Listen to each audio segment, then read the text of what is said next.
Welcome back. Hey, Fully what alive. is up? What the zoop? We is back, sis. Okay. Yay. So we're back with another upside down. That was kind of cute. Let's do it again. Upside down. Anyways, we've never done this before. Mhm. Okay. So, in this video, we're gonna talk about Our trip to California. with no money. I feel like the last few upside down is us trusting God when we have no money. Yeah, it's a continual thing. It's a thing. Something that we've had to learn and are still learning, honestly. Yeah. Um. I will say though, when I was about to graduate college Mhm. and the Lord told me that He was going to bless me financially because He knew I would be a blessing to His people. And I saw this vision where I was giving money to the broken and the poor, and there was always enough money in my hands, and there was always enough money to give to others. And right after I had that vision, I blew it off, and then a minister came and he said, "The Lord's going to bless you financially because you're going to steward it well and give it to God's people and to the broken and the poor. And the more you give out, the more He's going to give you." I was like, "Oh, okay, that was from the Lord. All right, awesome, that's beautiful." But I immediately realized that, like, with that declaration of God's going to provide for you financially, that I would go through some trying times financially. So, and that has been the case, but we both have had to trust Jesus in those moments. Y'all. And this is one of those times, this story. And Yeah. it's, like I said, the last few upside downs is us trusting Jesus with Mhm. finances. Yeah, and so in this story, like this is actually this was probably the first time that I ever had an experience like this. Yeah, this And- was before you had went to Brazil. Yeah. Even, so. And so I, always had enough money for myself. Like I just always had, enough. And so I had never really been like broken that way where I'm like trusting God. I'm going on a trip and I don't know how I'm gonna eat, like we didn't know what we were gonna do as far as any of that stuff, but we heard the Lord. We knew we were supposed to go to California and go and see Brittany's friend Michelle. Hey girl, if you watching Your friend this. too. Well, yes, Our friend Michelle. But anyways, we knew we were supposed to go see her and celebrate her. Yeah. Her birthday. Yeah, it was her birthday. Yeah. And so we were gonna go, and she was at BSSM at Bethel School of Supernatural Ministry at the time, and so we knew we were supposed to go, but we didn't have any money, and we just went on faith mostly. Like we had enough money to cover the plane, the cheap plane. Yeah, it was Allegiant or Frontier, one of those really Frontier. cheap. Frontier, I think, yeah. And it was super cheap. And then we rented a car because we flew to San Francisco, I believe. It was San Fran. Yeah. We flew to San Francisco and we had to like rent a car to drive up to Redding. I believe it was a 4-hour drive. It was like 4.5 hours, yeah. Yeah. So we had just enough for that, and then we were like, we're just gonna be ordering off the dollar menu when it comes to food. Like, we didn't have anything. Like we had counting quarters. And we were gonna be there for a whole week. Yeah. We didn't have anything really. Yeah. But we knew we were counting quarters before we left. We did do that. I forgot we did that. Yeah, we were looking inside of couches. We were doing everything to try to see where if there was a little bit of extra cash just so we could eat. Mm-hmm. And Michelle was in, school at the time. She didn't have any money. She could not, Yeah. She did not have that much money. So we knew we had to work this out somehow. Yeah. And we was like, dollar menu it is. Yeah. So we went. And we actually went to the car dealership, and they were like, you guys need a $200 deposit.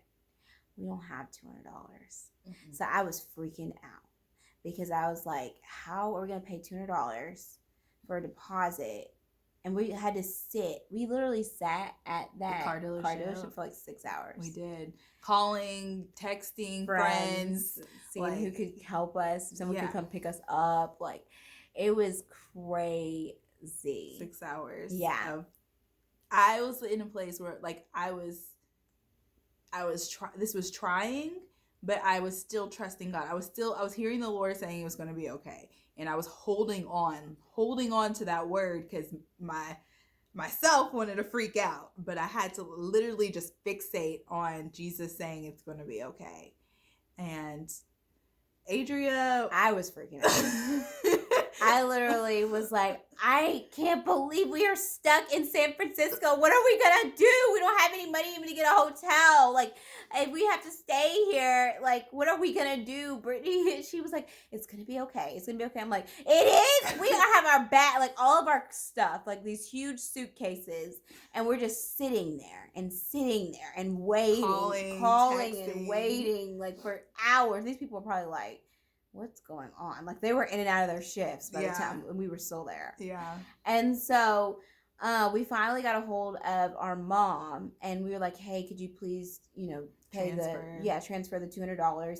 And then as soon as it comes, because, it's just a deposit. And then it was like, it wasn't coming through, and then she had to go transfer it to a different bank. Oh yeah, she had to run all these errands. Yeah, it was insane. Yeah, and then so that prolonged us staying there. Mm-hmm. I remember that. Yeah, mm-hmm. And then the line was long too, so it took forever. And it was our trip. It was a surprise. Like, our friend had no idea that we were even coming. Yeah, so we couldn't call her and be like, help. I was in contact with her roommate, mm-hmm. and I was like, is there any way you can come get us, or have they were living in a house that they were renting out rooms for, like this house that the family that lives there, they rent out their rooms to students that are in the school. And so like I was in touch with one of her roommates and some with the family, and I was like, is there any way someone can come get us? We're like, that wasn't possible.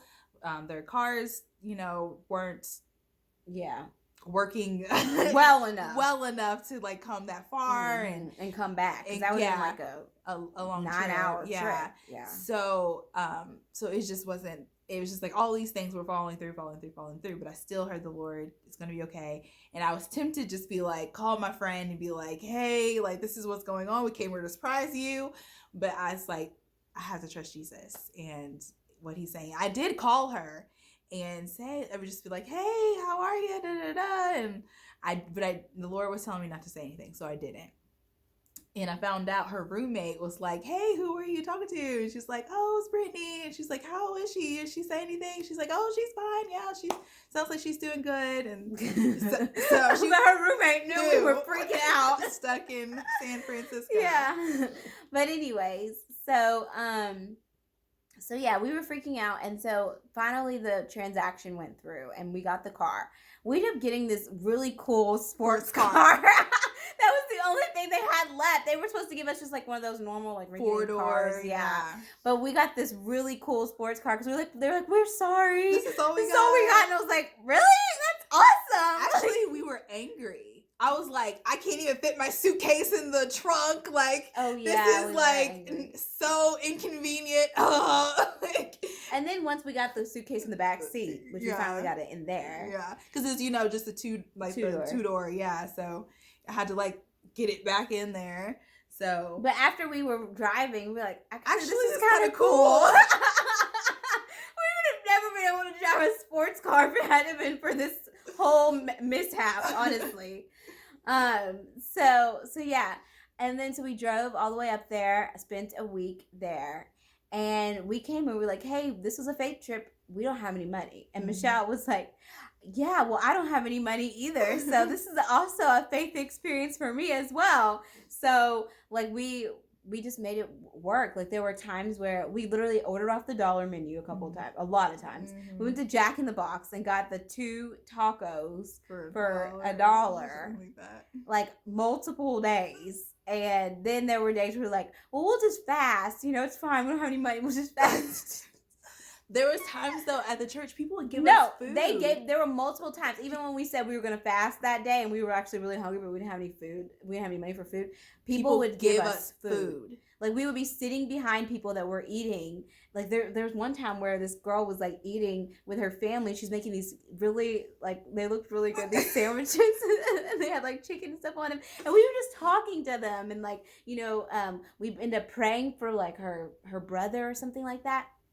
I don't remember that part. Yeah, we did. Yeah. But we were just talking to them, and she was like, you guys want some food? Like, we have extra. And I was like, yeah, actually we do. We actually really do want food. And so so we didn't tell her like anything about how we hadn't Yeah. eaten that day probably or anything. But like they gave us food and chips and like everything and like bottles of water. Yeah. And so yeah, every time that we like needed something during the trip, like it came through. yeah, it somehow the Lord did. And actually Mhm. when we were on the plane, like going there, and I think going back, maybe it was just going there, that we took Allegiant or Frontier. Frontier. So they don't let you have any like snacks, you had to pay for them. And the guy, I guess he really liked us because he kept like joking around with us. I don't know if he got in trouble for this though, because when we were walking off, he looked a little bit upset. So I think he might have got in trouble. But he was like, "Do you want something to drink? Do you want some snacks?" And I was like, "No," because I knew we had to pay for it. He was like, "No, don't worry about it. You don't have to pay for it. I'll just give it to you for free." I was like, "Okay, sure." So he gave us free snacks and free drinks, and I was like, "Wow, okay, Lord." So yeah, it was an amazing trip, of course, and the Lord did a lot in our hearts, and we got to spend a lot of time with Michelle, which was great. We hadn't seen her in a long time. And we got to go to like a couple conferences and things that they were having there, and the Lord like really ministered to our hearts there and stuff. But it was a faith trip again. For sure. Again. And do you remember our getting back to the airport? Oh yeah, I do remember getting back to the airport. Go ahead, Brittany. Tell that part of the story. So oh my we- gosh, we were okay. So again, it was like 4.5 hours drive from Reading back to San Fran, both going one way. So we left at a decent hour, I believe. I believe we left on time. No, well, yes, we did, but It was like raining. And yes, it was. So what happened was when we were leaving, I'll tell you this. Yeah. Part. So it was early in the morning. We had to leave at like 3:00 in the morning to get to our flight on time. we had to drop the car off first and then go from there to the airport. So, Yeah. Go ahead. So I forgot about that little piece. Yeah. So anyways, we had to get up at like 3:00 in the morning, and we did not want to get up at 3:00 in the morning at all. So we laid there for like maybe 30 minutes, but I could not go to sleep, and I just felt like we have to leave now. Like I don't know what's gonna happen, but we have to go now. And 3:00, like we could have like slept in like for like an hour technically, and still got there on time according to just the distance. But I was like, we cannot sleep in. We have to go. We stayed for like I said, we stayed in bed for like 30 more extra minutes. But after that, I just was like, yeah, we got to get up now. So we got up. Thank you, Jesus. That was the Lord. That was like, you guys can't. You have to go now. Gotta go. And so it was raining. It Yep. was early in the morning / late at night. It was dark, pitch black. And so we got all of our stuff, got in the car, ready to leave. And then it was so dark that like you couldn't see anything. We were in like a woodsy area. There were like deer that were like running in front of the car. You couldn't see it because it was so dark. And then so Brittany was on the expressway. Yeah, we got on the expressway and good. It was bumper to bumper traffic, like not moving. There was apparently multiple accidents along the way, and with the rain and California traffic already, it was crazy. Like we were terrified. I was scared. I was like, oh my gosh, we're gonna make how this are plane. we gonna get on? Because we can't pay for another flight, right? Right. And so we were praying the whole time. The Lord kept telling us, "You're gonna get there. You're gonna get there on time." But we're like, "How is that gonna happen?" And so, like we were saying, like bumper to bumper traffic, and then the GPS kept rerouting. Like there's an accident, 20 miles ahead, rerouting you to the fastest route, and so it would reroute us multiple times. We're going up like a mountain, like there were other people going that way too. Yeah. Up this mountain behind still bumper to bumper traffic going up the mountain because other people were trying to pass whatever accidents, multiple accidents, because of the rain, like crazy, going up and around and all around, crazy. And so we're like, Lord, like we're looking at the clock, looking at how far we are, like how in the world are we going to make this work? How much traffic there is? We're going up mountains. Like, what is going on? But he keeps saying, you're going to make it. You're going to make it. You're going to make it. Like, nothing looked like we were going to make it. Nothing. And I was still freaking out. I was like, okay. Okay. We're going to make it. Yeah. But lo and behold, we made it. We made it. I mean, literally by the skin of our teeth, or whatever you call it, whatever that's called. Yeah. Like, we were running into the airport. Yeah. We were running through the airport. That was the best workout I've probably gotten in a long time. We were running through the airport and to the flight. And as we got up there, they were boarding. Mm-hmm. So, yeah, it was like, whoo. Yeah. Once we got on that flight, I just took a sigh of like relief. Yes. It was like a sigh of relief, like, oh my goodness, Lord, that was insane. But again, he knows best. And the whole thing was a faith trip again. Mm-hmm. And it ended up working out, and it was an amazing trip. It had its ups and downs for sure, and it was definitely stretching for us with our faith for sure. But it was amazing. And again, it was another one of our upside down moments. We'll probably have plenty more, honestly. Like, we do everything backwards. You know, whatever. This is the way we live by faith. It's amazing. But anyways, all right, well, we love you guys. Hope you enjoyed this little story time. Upside down. All right, so again, as always, like, comment, subscribe. We becoming fully alive. Peace out. Peace. Lay y'all.